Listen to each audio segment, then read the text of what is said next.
But then when we started seeing things most recently with SB 8 passing in Texas, even before the fall of Roe, when Texas passed a near abortion ban, and I will be very transparent with everybody. I am 32 years old.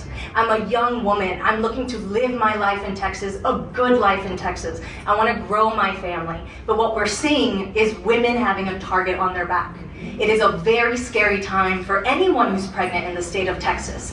And for me, it's very personal, not just because of my journey with my mom and my childhood, but because I know that the people I'm fighting to represent already have a lack of access to healthcare. So I could only imagine the challenges, and I don't even have to imagine them anymore because it's happening.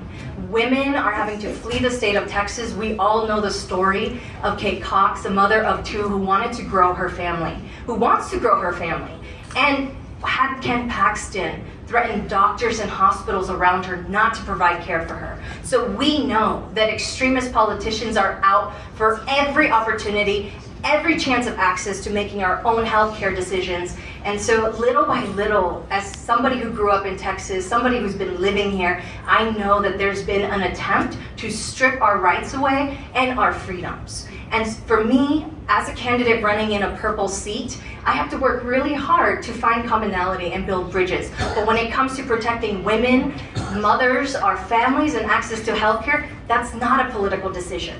That is something that affects us all. And so I know that we're on the right side of this fight. And with champions like Wendy, champions like Amanda, who are choosing to come out front, put their personal lives on the line, that's what it's gonna take for us to win back the freedoms that we've already lost.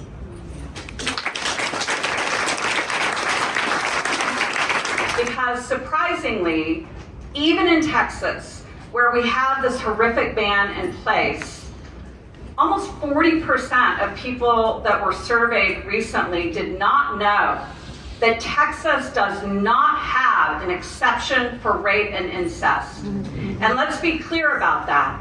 That means an 11-year-old girl who becomes impregnated by an abuser has no options in our state.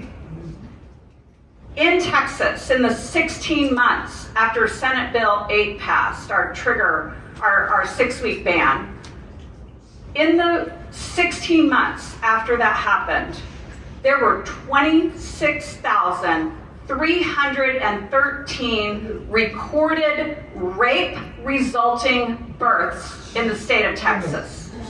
Remember when Greg Abbott said he was going to end rape? Remember that? Well, he hasn't succeeded. And now not only has he not succeeded in doing that, but people who are impregnated by virtue of an abuser are having to carry those pregnancies to term if they don't have the privilege of leaving the state of Texas.